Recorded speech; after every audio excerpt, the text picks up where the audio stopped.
के सफर में गुजर जाते हैं जो मकाम, वो फिर नहीं आते, वो फिर नहीं आते। जिंदगी के सफर में गुजर जाते हैं जो मकाम, वो फिर नहीं आते, वो फिर नहीं आते।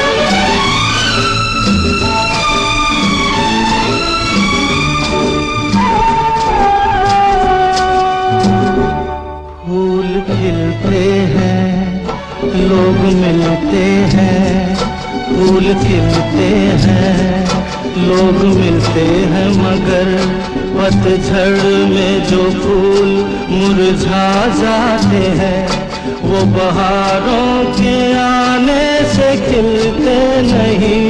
कुछ लोग इस रोज जो बिछड़ जाते हैं, वो हजारों के आने से मिलते नहीं। उम्र भर चाहे कोई पुकारा करे उनका नाम, वो फिर नहीं आते, वो फिर नहीं आते।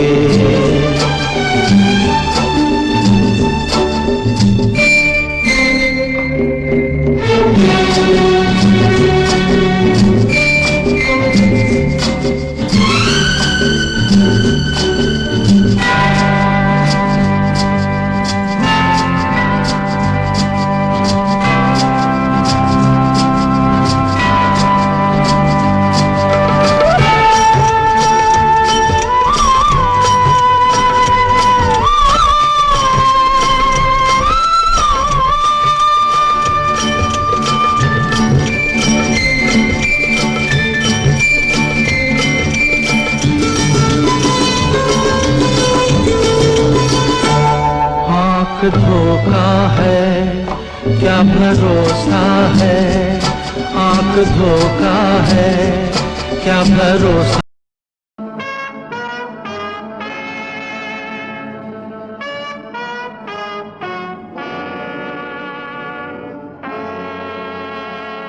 ये सिर्फ लाल पत्थर से बनी कोई इमारत नहीं है। इसका बनना इतिहास में एक बड़ी घटना थी और इसने अपने निर्माण से लेकर अब तक ऐसी ऐसी घटनाओं को देखा है जिन्होंने इतिहास का रुख बदल दिया।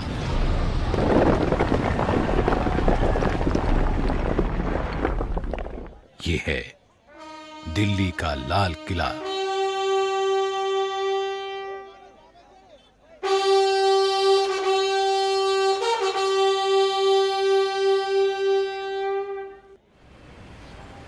दिल्ली का वो हिस्सा जो पुरानी दिल्ली कहा जाता है, वहीं इतिहास के पन्नों को पलटता संभालता लाल किला आज भीड़ भाड़ वाले इलाके से घिरा है। शांत है लेकिन खामोश नहीं। सन 1627 में जब मुगल बादशाह शाहजहां तख्त पर बैठा तो देश में अमन चैन था। बादशाह को बड़ी बड़ी इमारतें बनवाने का शौक था। उसकी राजधानी आगरा में थी, लेकिन आगरा की गर्मी उसे रास नहीं आई। उसने तय किया कि मुगल साम्राज्य की राजधानी अब दिल्ली हो। काफी सोच विचार के बाद तालकटोरा बाग और रायसीना पहाड़ी का चुनाव नए शहर के लिए किया गया, लेकिन बादशाह के दो नामी कारीगर उस्ताद हमीद और उस्ताद अहमद ने यमुना के किनारे खुले मैदान को किले के निर्माण के लिए बिल्कुल सही बताया। सन 1639 में लाल किले की नींव रखी गई। 9 सालों तक कारीगरों, शिल्पकारों और मजदूरों की कड़ी मेहनत के बाद लाल किला बनकर तैयार हुआ। इसी किले के सामने शहर शाहजहानाबाद बसाया गया, जिसे अब दिल्ली कहा जाता है। आलीशान लाल किले के तैयार होने के समय बादशाह काबुल में थे। खबर मिलते ही बादशाह दिल्ली के लिए रवाना हुए। नजूमियों और ज्योतिषियों के निकाले गए मुहूर्त के समय पर बादशाह यमुना के सामने दरियाई दरवाजे से किले में दाखिल हुए। खाई को पार करने के लिए लकड़ी का पुल था। इस मौके पर लाल किले में एक शानदार समारोह हुआ, जिसकी सजावट कमाल की थी। आगरा के किले से दुगने आकार के लाल किले की दीवारें यमुना की ओर 60 फुट ऊंची हैं और सामने की दीवार 110 फुट ऊंची है। इसमें 75 फुट दीवार खंदक की सतह से ऊपर है और बाकी खंदक की सतह तक है। किले के पीछे यानी पूर्व में यमुना नदी किले के साथ बहती थी और 3 तरफ खंदक थी। इनमें रंग बिरंगी मछलियां थीं। खाई के साथ साथ हरे भरे बाग थे, लेकिन ब्रिटिश शासनकाल में ये गायब हो गए। लाल किले और सलीमगढ़ किले को जोड़ता एक पुल है। लाल किले से सटा हुआ सलीमगढ़ का किला है, जिसका निर्माण शेर शाह सूरी के बेटे सलीम शाह सूरी ने सन 1546 में करवाया था। सलीमगढ़ किले का इस्तेमाल शाही कैदखाने के रूप में होता था। लाल किले की प्राचीर का निर्माण औरंगजेब ने करवाया था। किले को आड़ देने के लिए उसने ये दीवार बनवाई, जिसे घूंघट वाली दीवार कहा जाने लगा। शाहजहां ने अपनी कैद के दिनों में से आगरा से औरंगजेब को लिखा था कि दीवार बनवाकर मानो किले की दुल्हन के चेहरे पर तुमने नकाब डाल दी है। किले के दक्षिण में दिल्ली दरवाजा है, जो जामा मस्जिद की तरफ है। बादशाह इसी दरवाजे से नमाज पढ़ने जामा मस्जिद जाया करते थे। सन 1903 में लॉर्ड कर्जन ने इस दरवाजे के दोनों ओर पत्थर के हाथी खड़े करवा दिए।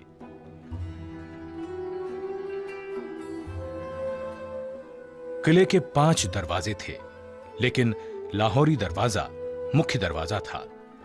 यह दरवाजा चांदनी चौक के ठीक सामने पड़ता है। लाहौरी दरवाजे से प्रवेश करते ही छत्ता बाजार शुरू हो जाता है।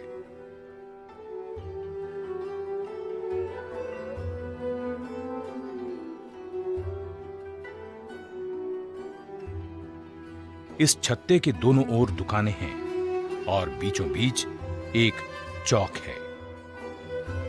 किसी जमाने में यहां हर किस्म का सामान बिकता था। आज ये बाजार सैलानियों के लिए बड़ा आकर्षण है।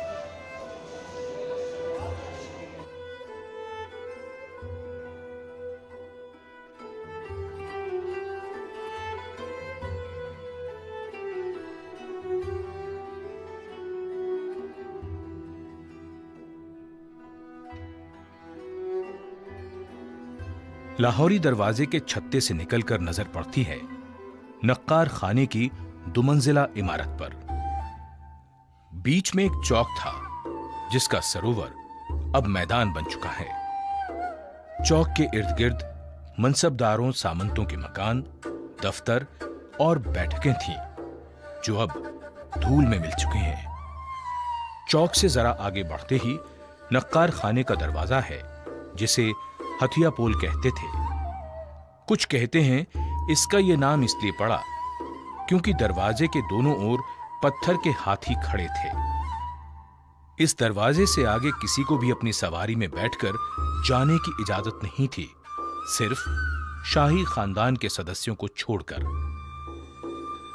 नक्कार खाने में हर रोज 5 बार नौबत बजती थी। इतवार को सारे दिन नौबत बजती थी।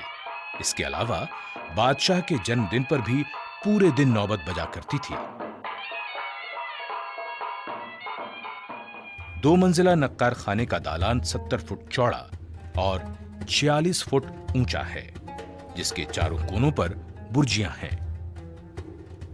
इसी नौबत खाने में मुगल बादशाह जहांदार शाह और फर्रुखसियर को कत्ल किया गया था। नक्कार खाने से सामने नजर जाती है दीवाने आम की ओर। इसने वो शान शौकत, वो दौर भी देखा जब किले में बादशाह के पहली बार आने पर जो जलसा हुआ, तब यहां चांदी के खंभों पर दल बादल नाम का एक आलीशान शामियाना लगाया गया था, जिसकी कीमत उस समय 1 लाख रुपए थी। इसे बनाने में 7 साल का समय लगा और इसे अहमदाबाद के शाही कारखाने में तैयार करवाया गया था।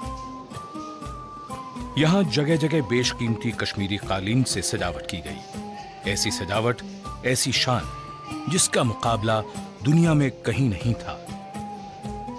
ये दीवाने आम का दालान है, जिसने मानो इतिहास के इतने उतार चढ़ाव देखे कि चुप्पी सी साथ ली। दीवाने आम में जहां जहां सोने का काम और कीमती पत्थर जड़े हुए थे, उन्हें निकाल लिया गया, लेकिन उसके जो निशान बाकी हैं, वो भी कम खूबसूरत नहीं है। 3 तरफ से खुले दालान की लंबाई 80 फुट और चौड़ाई 40 फुट है। छत की ऊंचाई 30 फुट है। इस दीवाने आम की खूबसूरती लाल खंभों की कतारों से कई गुना बढ़ जाती है। दालान में 7-7 दरों की 3 कतारें हैं। हर एक दर में 4-4 खंभे 6-6 फुट के अंतर पर हैं। दालान के आगे 10 बड़े खंभे हैं।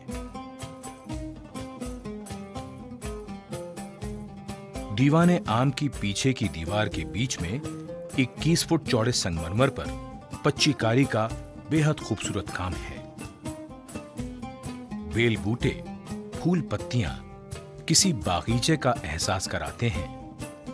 पत्थर की चिड़िया लगता है उड़ने को बेचैन है। खूबसूरत रंगीन पत्थरों का काम मन को लुभाता है। यहीं 8 फुट ऊंचाई पर सिंहासन की जगह है।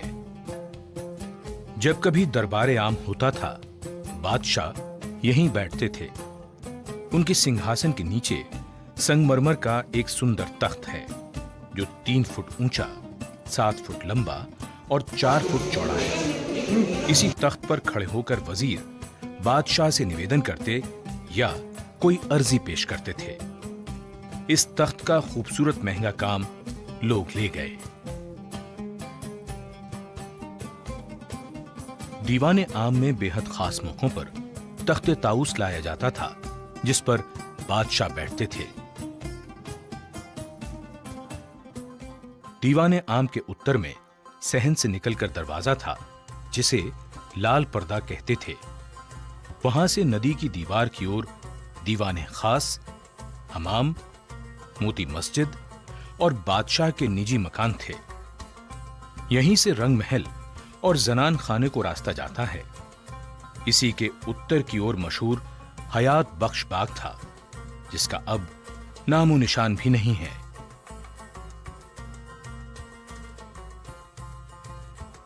दीवाने खास की शानदार इमारत संगमरमर की बनी हुई है। इसके दालान की लंबाई 90 फुट और चौड़ाई 67 फुट है। इसकी छत चांदी की हुआ करती थी।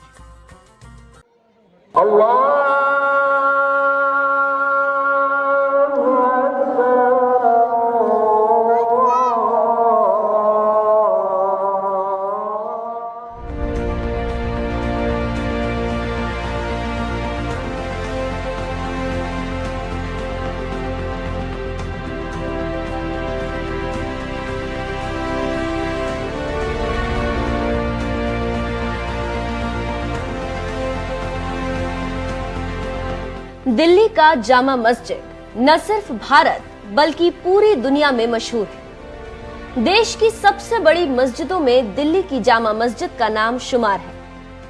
देश दुनिया से लोग इसे देखने दिल्ली आते हैं। लेकिन अगर मैं आपसे ये कहूं कि दिल्ली स्थित जामा मस्जिद का असली नाम जामा मस्जिद है ही नहीं और इसका असली नाम कुछ और है, तो शायद आपको यकीन ना हो। लेकिन हम आपको जामा मस्जिद का असली नाम बताएं, उससे पहले इससे जुड़ी कुछ रोचक जानकारियां और इतिहास बताते हैं।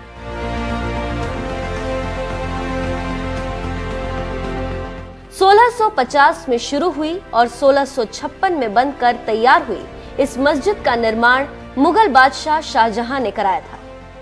ये मस्जिद इतनी बड़ी है कि इसमें एक साथ 25,000 लोग नमाज पढ़ सकते हैं। इस मस्जिद का उद्घाटन इमाम सैयद अब्दुल गफूर शाह बुखारी ने किया था। इमाम सैयद अब्दुल गफूर शाह उज्बेकिस्तान के शहर बुखारा से आए थे। तब से लेकर अब तक इन्हीं की पीढ़ी जामा मस्जिद में इमामत करती आ रही है। इतिहासकारों का कहना है कि इस मस्जिद को बनाने में 5,000 मजदूर लगे थे। 17वीं शताब्दी में बनी इस मस्जिद के निर्माण में उस वक्त करीब 10 लाख रुपए का खर्च आया था। इस मस्जिद में दाखिल होने के लिए 3 बड़े दरवाजे बनाए गए। जामा मस्जिद पर 2 मीनार बनवाए गए। इससे पहले दिल्ली के किसी भी मस्जिद में मीनार नहीं बनाए जाते थे। इन दोनों मीनारों की ऊंचाई 131.2 फीट यानी 40 मीटर है। जामा मस्जिद की बाई मीनार पर्यटकों के लिए आकर्षण का केंद्र है। इस पर चढ़कर पूरी दिल्ली को देखा जा सकता है।